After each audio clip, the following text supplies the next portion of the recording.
Hey humans,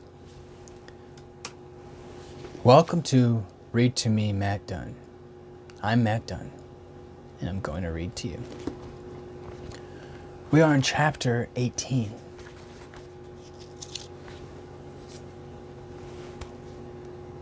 Of Frankenstein. You know this by the title of the video. Frankenstein, chapter 18, part 1. By Mary Shelley, of course, the one and only. The London. Just kidding. London was our present point of rest. We determined to remain several months in this wonderful and celebrated city. Clerval desired the intercourse of the men of genius and talent whose flourished at this time, but this was with me a secondary object. I was principally occupied by the means of obtaining the information necessary for the completion of my promise, and quickly availed myself to the letters of introduction that I had brought with me, addressed to the most distinguished and natural philosophers. If this journey had taken place during my days of study and happiness, it would have afforded me inexpressible pleasure. But a blight had come over my existence, and I only visited these people for the sake of the information they might give me on the subject in which my interest was so terribly profound. Company was irksome to me. When alone, I could fill my mind with the sights of heaven and earth. The voice of Henry soothed me, and I could thus cheat myself into a transitory peace. But busy, uninteresting, joyous faces brought back despair to my heart. I saw an insurmountable barrier placed between me and my fellow men. This barrier was sealed with the blood of William and Justine. See, it was William. It was William the whole time. And to reflect on the events connected with those names filled my soul with anguish. But in Clerval, I saw the image of my former self. He was inquisitive and anxious to gain experience and instruction. The difference of manners which he observed was to him an inexhaustible source of instruction and amusement. He was forever busy, and the only check to his enjoyment was my sorrowful and dejected mien.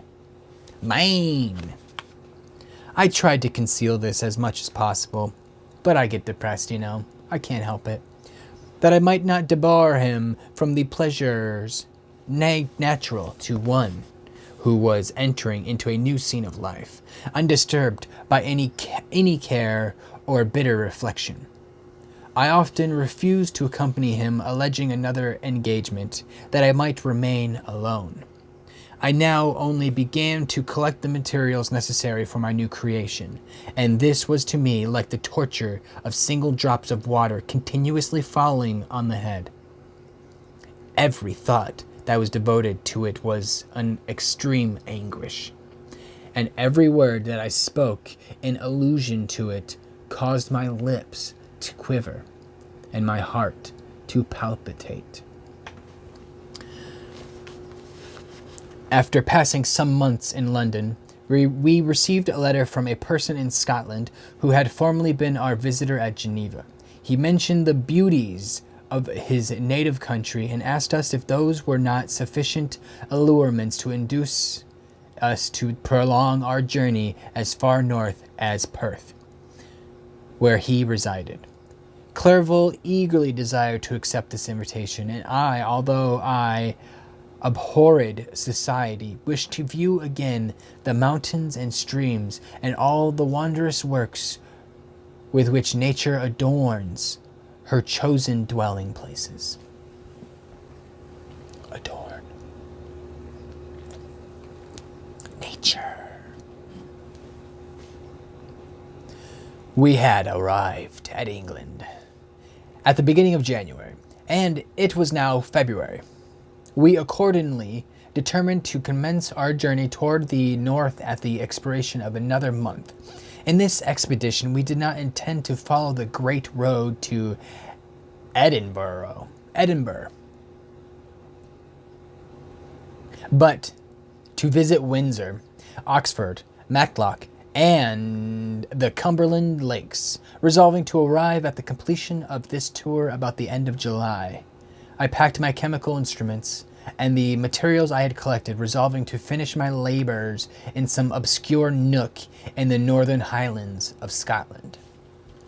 So he's just taking it on the road, going everywhere. He's going to just create a dead body on the road in Scotland.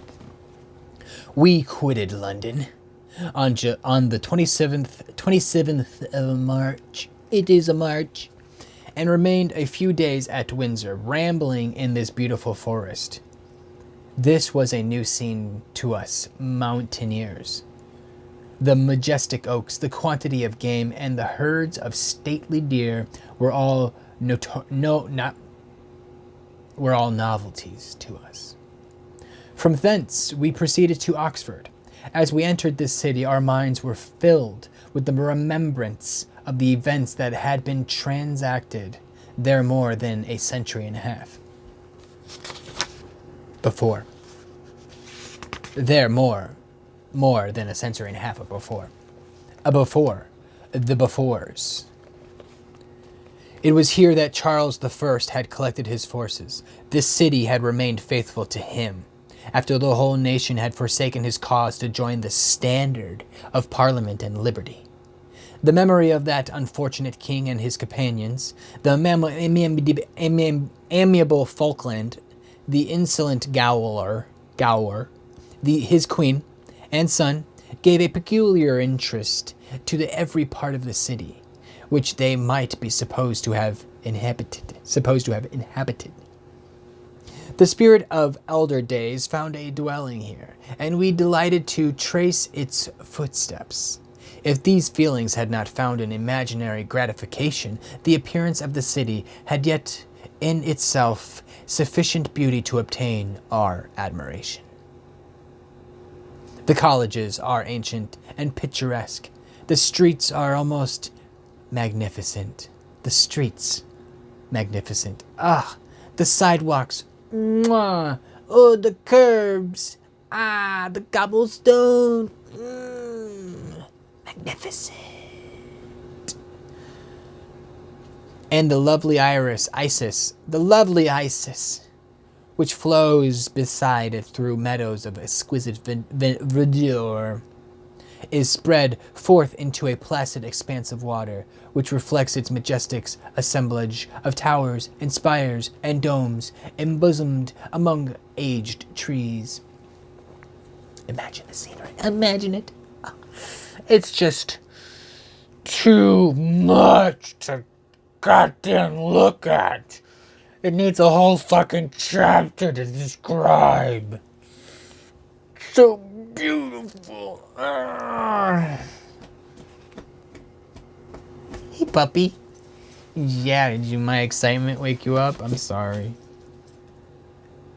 I did, however, lose my spot. I enjoyed this scene, yet my enjoyment was inhabited both by memory of the past and the anticipation of the future. I was formed for peaceful happiness. During my youthful days, discontent never visited my mind, and if I was ever overcome by ennui, the sight of what is beautiful in nature, or the study of what is excellent and sublime in the production of man, could only interest my heart, and communicate elasticity to my spirits. But I am a blasted tree. The bolt had entered my soul, and I felt then that I should survive to exhibit what I shall soon cease to be, a miserable spectacle of wrecked humanity, pitiable to others and abhorrent to myself. Sounds about right. Sounds so right. Oh, it does. It sounds so right. Gomorrah.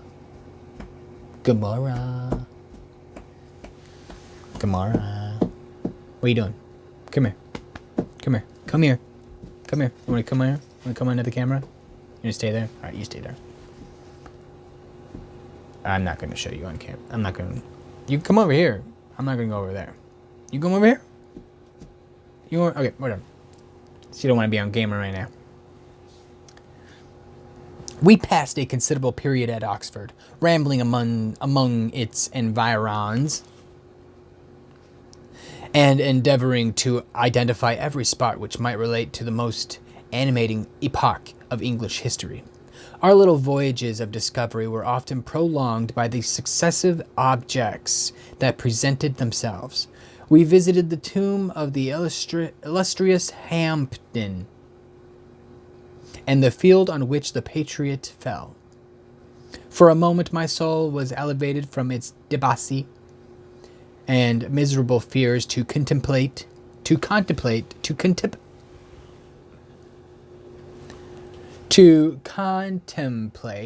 that is the word, contemplate, the divine ideas of liberty and self-sacrifice, of which these sites were the monuments and the remembrances.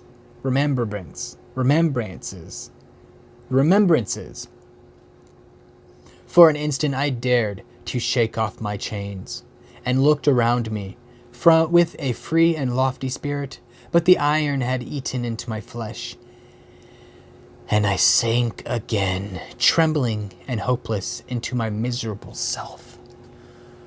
Oh my God, I want to enjoy this shit, but I'm so miserable. Death is around every corner. Life is hopeless. I have created a monster, and that's all we ever create.